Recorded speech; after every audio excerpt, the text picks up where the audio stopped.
Now, yeah, when pointing out the issues of human trafficking, right? Human trafficking, people, innocent people, uh, using very misleading and disinformation that's essentially, winds a person up into involuntary servitude, like the Form 5 consent for treatment of an involuntary patient. It's consent for treatment, involuntary patient, right? So essentially, because of the Nuremberg Codex, right, even a patient that is slave, right? Involuntary means slave because it's very non-consensual, right? And non-consensual is how we define rape. So even a raped slave, right? Involuntary patient, a raped slave is supposed to have the Nuremberg Codex, to protect them, which was in place because of the 1940s issue that occurred over in Germany. After Germany was bankrupt from the First War, and Dr. Warburg won a million, a million gold standard from Sweden in Nobel Prize during the Great Depression, when Germany had no money to be even able to afford a military, meant the hallmarks of cancer was the patenting on how to induce illness. Because essentially, by understanding how a neoplasm can turn against the system and cause lymphoma during depletion from the immune system being shut down, essentially, because when the immune system shut down, then it cannot attack a neoplasm. So a neoplasm overtakes, and this is called lymphopenia, lymphoma, essentially. That's what cancer is. Okay.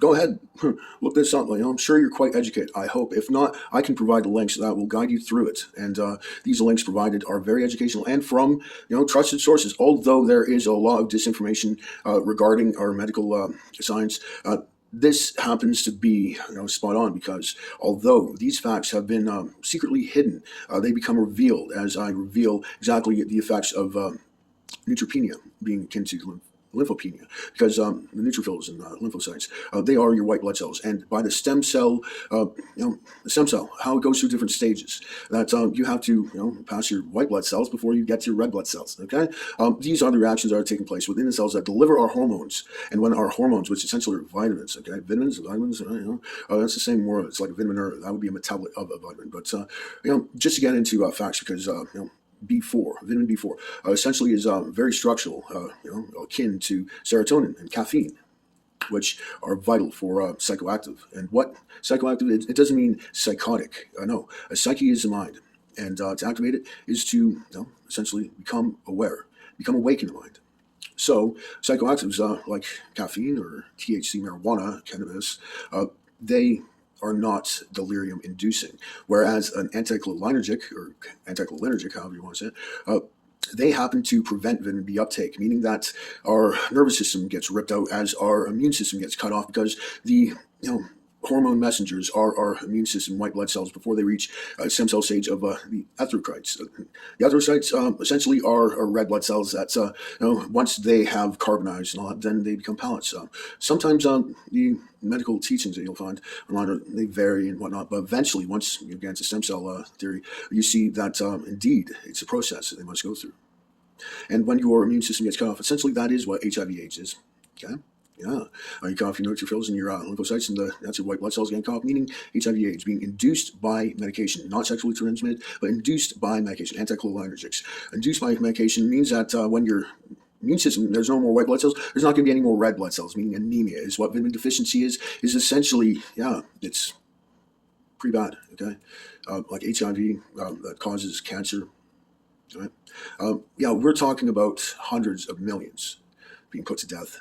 And in the manner I'm speaking, when I'm talking about the opioids, the antipsychotics, antidepressants, right? They're not mentally healthy. They cause delirium and hallucinations because they're ripping out your nervous system and your immune system, essentially killing you. It's euthanization. Euthanization had become legal here in Canada, of all places, recently. And, when we're talking about involuntary, it means that they're doing this against your will, meaning non-consensual, like they're raping you of your life. Not you in particular, but if you were to abolish the stranglehold power of the mental health system, banishing psychiatry for one, as much as in syndrome by proxy, which is a psychological term, which psychology should replace psychiatry. Why? Because psychology teaches you how the mind works. Okay, have classes that essentially teach like mind over matter, right? Yeah, that's exactly it. So, to count in your mind and take a time out if you are too stressed, meaning angry or anxious, it works just as well. Taking a time out. Okay, that's psychology. To teach people that, then they can cope. When talking about associative memory classes being available where people can work on their mind, increase their IQ, right? As well, to learn that golden rule, after all, because every religion teaches the golden rule. It doesn't matter what type of religion. It's unless it's like total satanic anarchy. We don't believe in that, right? Because bad things are bad existing, good things are good existing. Essentially, that sums it up really, and that means that you and I are going to live forever. That's just a cool tune from the '90s. I don't know if you admire people and make a legend of them, but I got a lot of love in my world, and I love a lot of things. And essentially, no wars end until annihilation. Love conquers all. So instead of becoming the demon by killing the demon, when we are dealing with mass murderers that have essentially a client book list of all of the people that are putting to death, spanning over a decade, reaching over 100, meaning in the assisted suicide of hundreds of people each. And this is nurses and doctors. Just because a nurse doesn't know, medical science doesn't mean that a nurse can't learn about what the side effects are and make that moral decision on whether they're going to do that to that person. Because, like I said, mental illness, it can be seen as vitamin deficiency, like schizophrenia, as they call it, disorganized thinking, ADHD, or depression. Right? You can see that as mental illness, or you can see what true mental illness is, and that is a harmful. Someone who's harmful and spitefully does stuff like Munchausen syndrome by proxy or induced illness, right? Those are the same terms, okay? Meaning that someone will break your leg just so they can put a cast on it and heal you and charge you for normal rate. So that's how they're making money. That's how they want to save themselves from the Great Depression and make some money. As their devised plan. Essentially, why Nuremberg Codex after all. Because yes, to call them Nazis would make me a Nazi, but that made me the Gestapo, and I happen to love Lamborghini Ferrari, man. They are supreme, right? So's the Pope. He's like, supreme. Why? Because the supreme law of land, my friend, is the law that all laws must follow. Because essentially, that is not consistent with the provisions of our Constitution, our charter rights, our universal rights, our unalienable rights. Because those are the laws that we truly enforce. When we enforce, truth for one, and justice is justifying things. When the laws of science is truth, after all, and karma being part of the golden rule. But golden rule doesn't mean so much as revenge as it does, like having that power of love to spare these murderers' lives by St. George's repentance, not to become the demon by killing the demons, but banishing them because that type of stuff is so unethical. Nobody should ever be involved in that. Anyone who knows what anticholinergic is and is still in the business of, even if you're a pharmacist, of pharmacology, understands this stuff, and still, they just want money. They don't care about lives. They're not saving anyone. Okay, you think they're saving lives? Well, that's a misinformation. When they're getting you sick on the anticholinergic medications, and then treating you for the illness they gave you. It's very bad. Hundreds of millions dead, okay, just directly by their involvement, meaning mass worldwide genocide. So, yeah, okay, I'm Catholic, so when I say the miracles of Christ is, healing every disease in the world, curing hunger and, like poverty and all that type of stuff. That's, essentially being a part of saving the world, because, if you believe in what is good, that's what God is. If you believe in feeling good, doing good, thinking well, right?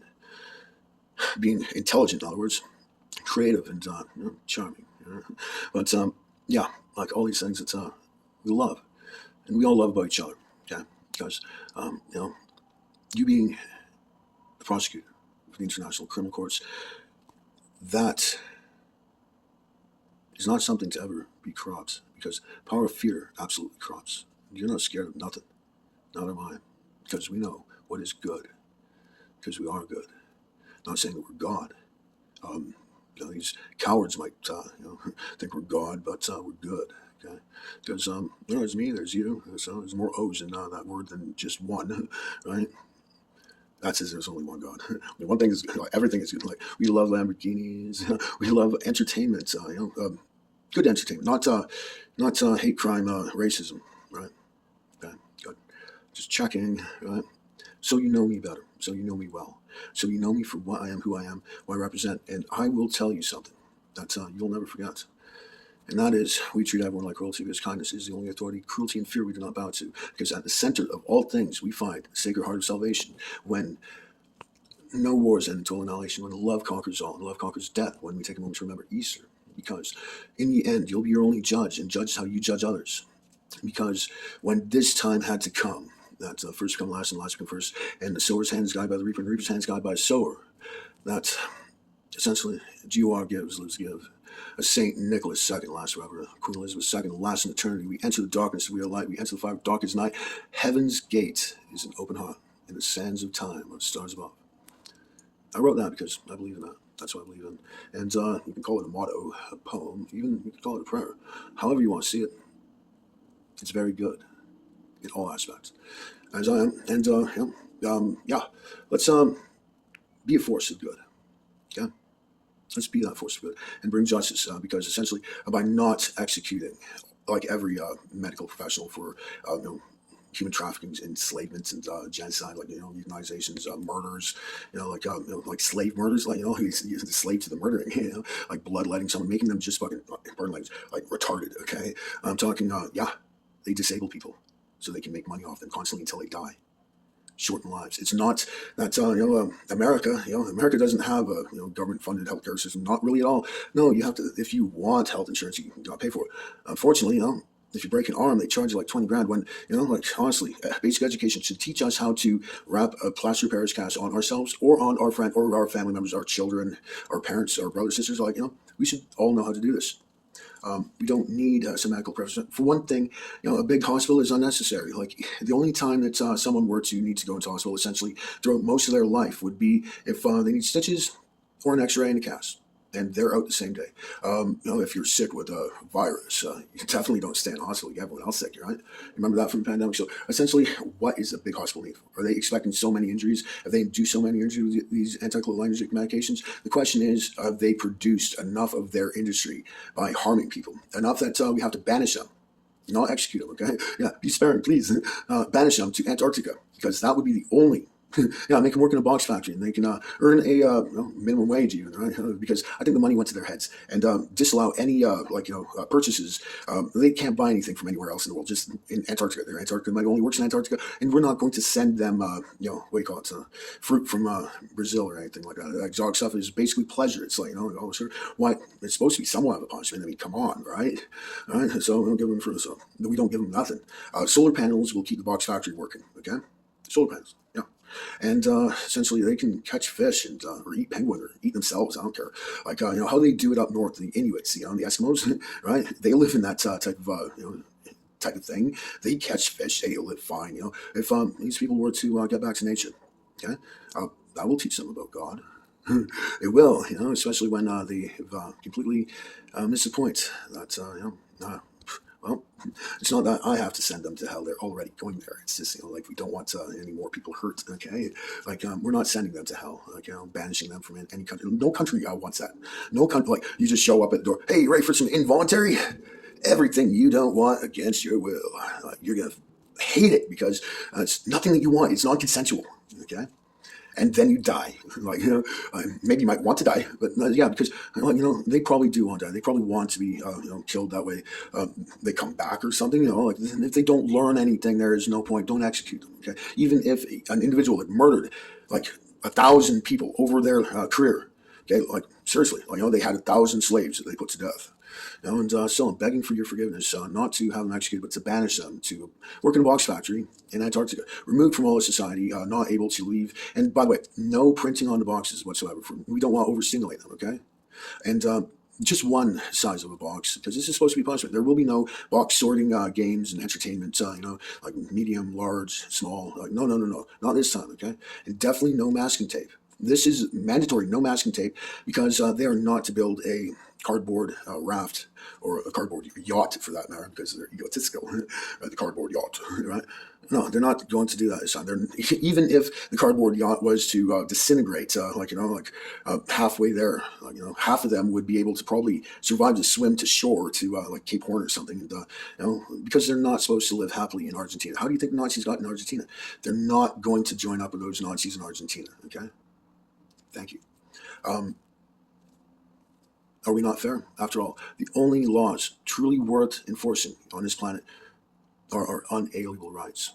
Okay, and that's why I admire people like Ivan Vilibor-Sinkic of the European Member of Parliament for Croatia. He's smart and he cares, just like I care. And yeah, as I said, no wars end until annihilation of love conquers all. We shall not become the demons by killing the demons. Not St. George's repentance. Yeah. Anyway, we'll talk again. You take care.